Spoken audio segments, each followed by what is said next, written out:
Será que a arte é capaz de iluminar caminhos e personas? Esse tema fascinante nós vamos ter agora com uma conversa com o super mega artista Marcos Breda, gaúcho, nosso orgulho. Breda é ator de televisão, de cinema, de teatro, professor e astrólogo. Marcos Breda, satisfação imensa te receber aqui no De Bem com a Vida. Como está você? Fala de onde? Eu estou morando no Rio de Janeiro já faz muitos anos. É uma satisfação, obrigado, fico honrado pelo convite com a entrevista. Mas apesar desses 37 anos morando no Rio, eu ainda continuo mais do que Gaudério, Gaudério e Colorado, né? Opa! Nada é perfeito, né? Então, Gaudério, excelente. Da cor, bom. Marcos, vamos começar conversando sobre a função da arte. Bom, existe uma frase que diz que a arte existe porque a vida não é suficiente. E eu concordo plenamente. Assim, eu trabalho como ator há 43 anos e eu não consigo me visualizar, me conceber sem trabalhar naquilo que eu trabalho. Mas foi uma longa trajetória até eu decidi trabalhar como ator, porque eu fiz vestibular para engenharia mecânica na Universidade Federal do Rio Grande do Sul, fiz 2 anos de engenharia mecânica, 2 anos de engenharia de Minas, até que eu me mudei para letras. Foi na época que eu comecei a fazer teatro, uma peça chamada Mahatsad, que estreou em março de 82. E aí, desde então, eu nunca mais parei, continuei trabalhando como ator a minha vida toda, e continuo trabalhando até hoje e pretendo trabalhar como ator até o fim dos meus dias. A arte, ela tem uma capacidade de transmutação da realidade, de reflexão, de capacidade de você ressignificar as coisas que te acontecem, a capacidade de viver outras vidas numa vida só. A arte tem esse poder de... É como se fosse uma lente de aumento, um espelho com uma lente de aumento, onde você se olha profundamente, você se coloca em relação aos outros, e essa reflexão é muito rica e muito transformadora. Eu gosto de consumir a arte, eu gosto de fazer a arte. A arte, para mim, ela é vital, constitutiva, e sem a qual eu não concebo a minha existência. Simples assim. Nem tão simples assim, né? Marcos, tu acha, no teu entendimento, as pessoas se mudam, elas se inspiram na arte nas suas vidas diárias? Possivelmente. Eu gostaria que assim fosse. Eu acalento essa esperança. Eu acho que existe também uma outra afirmação que diz que numa sociedade em que não existe arte, a violência vira espetáculo, né? E a gente está numa época em que isso é mais verdade do que nunca, né? A gente passou por uma época em que o Brasil teve, digamos assim, várias das suas formas de arte atacadas, desvalorizadas, e a gente não é à toa que está vivendo numa sociedade como a gente está vivendo hoje em dia, onde violência, onde todo tipo de barbaridade tem acontecido. Isso é cíclico, claro, isso acontece em todas as sociedades, mas eu estou falando da nossa, aquela que nos cabe viver. E então eu acho que existe aquela função da catártica da arte, né? A gente brinca, por exemplo, dizendo que você assiste um filme, por exemplo, um filme tipo Hannibal Lecter, né? O Silêncio dos Inocentes. Aquele vilão, o canibal, o Anthony Hopkins, o vilão é para que não o sejamos, né? Ou seja, o vilão, ele a função, digamos, da narrativa é de purgação, onde você coloca dentro daquele tubo de ensaio certos sentimentos, certas pulsões que não são, digamos assim, muito bem-vindas numa sociedade civilizada, como assassinato, por exemplo, canibalismo, etc, etc, etc. O que eu estou querendo dizer é que a arte ela tem essa função estruturante e purgativa, reflexiva, transformadora. E, portanto, a importância dela... Por exemplo, a gente acabou de passar por uma pandemia onde que teria sido de nós se não fosse a nossa possibilidade de, no isolamento, assistirmos filmes, lermos livros, etc, etc, etc. Então, a arte é muito mais do que entretenimento. A arte, ela é constitutiva, transformadora, depurativa e enriquecedora, evidentemente. Falando em arte, eu estou vendo assim que tu és um colecionador de livros. Eu pergunto, os jovens eles estão mais distantes da leitura, né, de livros físicos. Isso faz alguma diferença? Eu imagino que sim. Eu adoro livros físicos, eu adoro o cheiro do livro físico, manusear o livro físico. E, e a gente acho que a gente ainda não tem condições de mensurar o impacto que essa substituição ainda vai causar. Nós estamos ainda no meio do furacão, no olho do furacão dessa questão física, digital e tal. Tem muita coisa acontecendo na questão, por exemplo, a gente está discutindo agora a PL das fake news, a questão do direito autoral e também a questão da inteligência artificial e os perigos, os limites, essa coisa do chat GP, até eu esqueci o nome de um cientista que trabalhava no Google e ele saiu. Ele foi um dos criadores dessas redes neurais que a gente chama, que são softwares muito ultra avançados, capazes de aprender consigo mesmos. Eles mimetizam as funções do cérebro humano e, em alguns casos, em algumas funções, já estão dando de lavada nos processos do cérebro humano. Então, isso é uma coisa muito fascinante, muito perigosa também. Então, acho que a gente ainda não está em condições de mensurar a profundidade e a envergadura, a dimensão desse impacto. Mas, para ficar na questão do livro físico, eu ainda prefiro folhear as páginas de um livro, colecioná-los e relê-los volta e meia. Né? Então, claro que eu já li vários livros virtuais. Eu estava conversando com você antes de começar a gravação. Eu gravo audiolivros também, e audiolivros são interessantes, não só... É uma espécie de uma reedição da radionovela, né, de antigamente, onde as pessoas acompanhavam as histórias ouvindo, e o audiolivro de uma certa maneira, é uma radionovela também. Existem novas formas de audiodramatização, audiolivros com trilha sonora, com efeitos sonoros, etc. O céu é o limite nesse novo formato, né? Os podcasts, etc, etc. Mas eu gosto muito do livro físico. Assim como eu me lembro com saudade das radionovelas que eu ouvia quando era criança, que minha mãe ouvia. Ela ouvia, me lembro que tinha uma chamada A Filha do Diretor do Circo. Minha mãe ouvia aquilo e era um momento e tanto. E eu trabalhei muito com locução, com áudio, e tem histórias hilariantes, né? Eu me lembro de uma história que era uma radionovela e um cara chegava e apontava a arma para o outro e tinha aqueles efeitos sonoros que o cara colocava, né?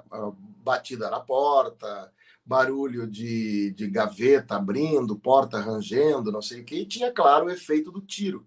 E o cara abria a porta e falava assim, agora é o seu fim, canalha, você vai morrer. Aí aponta uma arma para ele e o cara, não me mate, não me atire, é o seu fim. E aí ele dava o tiro, só que o sonoplasta no estúdio errou o efeito e, em vez do efeito do tiro, colocou o efeito de som de uma vaca mugindo. Vou te matar, canalha. Não faça isso. Aí era ao vivo a radionovela e o cara, criativo, como ele mandou assim, na lata, né? Não adianta te esconder atrás da vaca, tô te vendo. Mas que genial, né?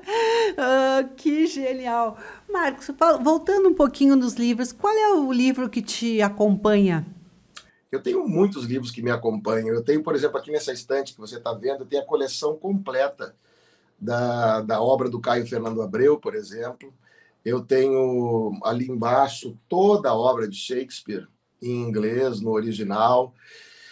E agora, o livro que me acompanha há mais tempo é engraçado, porque você vai talvez achar surpreendente, mas um livro que eu adoro é 2001, Arthur Clarke, Uma Odisseia no Espaço, que deu origem ao filme do Stanley Kubrick.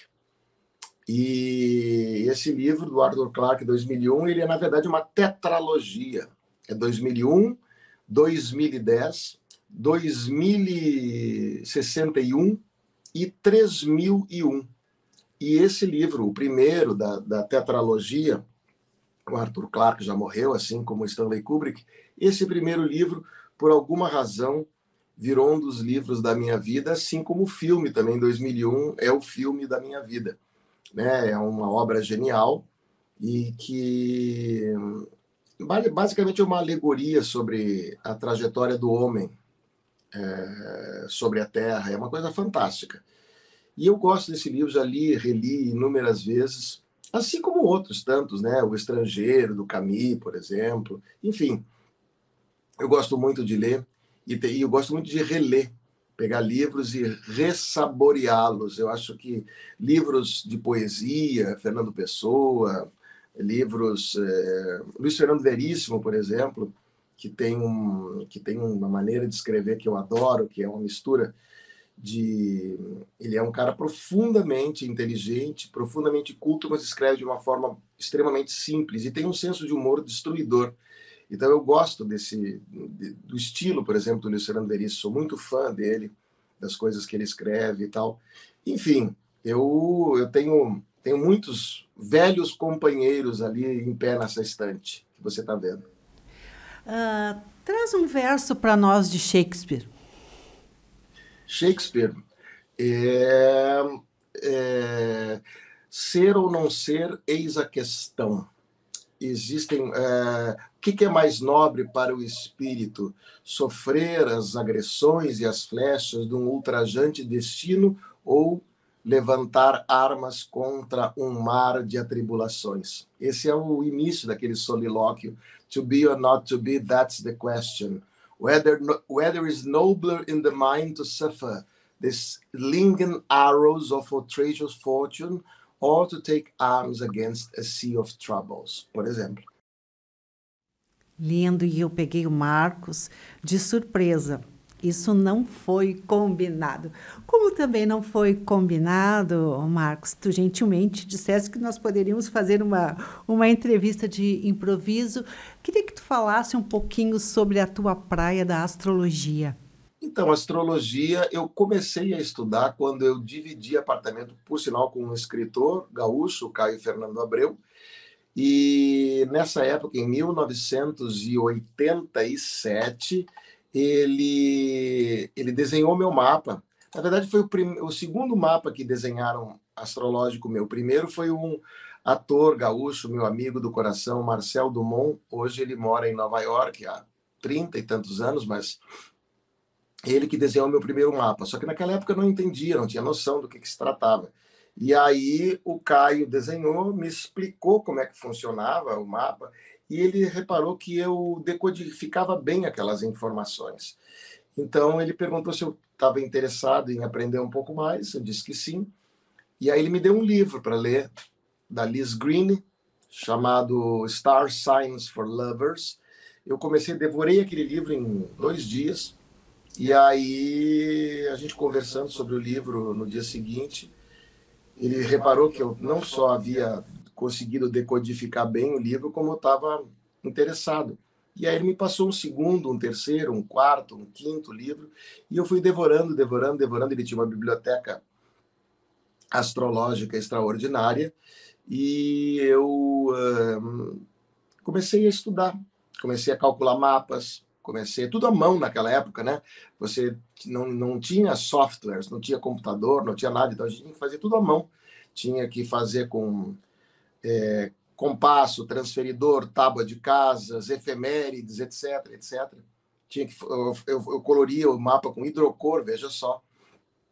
E de lá para cá, são 30 e tantos anos estudando, mais de 35 anos estudando astrologia, e eu comecei a trabalhar como astrólogo, primeiro de uma maneira informal, fazendo mapas para dar de presente para amigas minhas que tinham filho, aniversário de amigo, etc. Isso começou a virar também uma profissão para mim, e hoje eu trabalho como ator, eu trabalho em teatro, trabalho em cinema, trabalho em televisão, trabalho como astrólogo também. Então eu vou fazendo dupla jornada, às vezes tripla, como a noite passada, que eu falei para você que além de estar fazendo consulta, eu estava gravando um audiolivro num estúdio que eu montei dentro do armário do meu quarto, veja só. Que é perfeito, as roupas, elas abafam a reverberação do som. Eu coloco um iPad dentro do armário para poder enxergar o audiolivro no escuro, esse iPadzinho aqui, e coloco um microfone Apogee e vou gravando, madrugada afora. Essa cara inchada é cara de quem acordou agora há pouco, porque gravou até 4 horas da manhã. Por falar em vida, qual é o propósito da nossa existência? Boa pergunta. Quando você descobrir, você me conta. Mas eu acho que a existência, ela se justifica por si mesma. Assim, às vezes as pessoas pegam uma estrada e ficam mirando o horizonte e esquecem de olhar a estrada em si, a paisagem do caminho, e não a paisagem que você está mirando como objetivo. Eu prefiro olhar a vegetação da estrada, os lugares por onde eu estou passando, e onde essa estrada vai dar é pura consequência. Não me considero habilitado para refletir, digamos assim, sobre o objetivo da vida. Mas enquanto eu não descubro, eu vou vivendo e aproveitando cada dia da melhor forma possível. Carpe diem, carpe noctem, né? Então é essa a ideia. É aproveitar cada dia o melhor possível, porque eu acho que, na verdade, não existe um objetivo. A vida é para ser vivida. E a vida é aquilo que acontece enquanto a gente está ocupado fazendo planos. Isso quem dizia era o John Lennon, não eu. Mas eu acho que ele tem razão. Essa é uma parte da letra do Beautiful Boy, né? Life is what happened while you are busy making other plans. A vida é aquilo que acontece enquanto você está ocupado fazendo planos. E é isso que eu acredito nisso. Dessa maneira singela, mas extremamente sábia, creio eu, de encarar a vida, a existência, o dia a dia. Planos para o futuro e para o presente? Muitos. Desculpa que eu estou aqui arrumando o tripé. Muitos. Eu estou com, nesse momento, o presente. Eu tenho mais duas consultas astrológicas hoje. Hoje à noite eu vou assistir o jogo do Inter.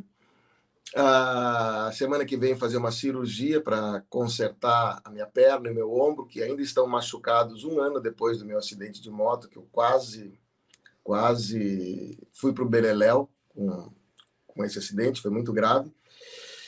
E para o segundo semestre eu tenho um outro filme para fazer junho e julho, e a partir de julho até setembro eu ensaio uma peça que estreia em São Paulo em setembro e fica lá em cartaz até o final do ano, sábados e domingos.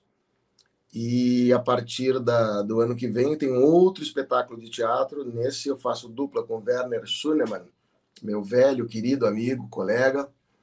E continuo trabalhando. Tenho meia dúzia de filmes que eu fiz que estão nas prateleiras para serem lançados aí.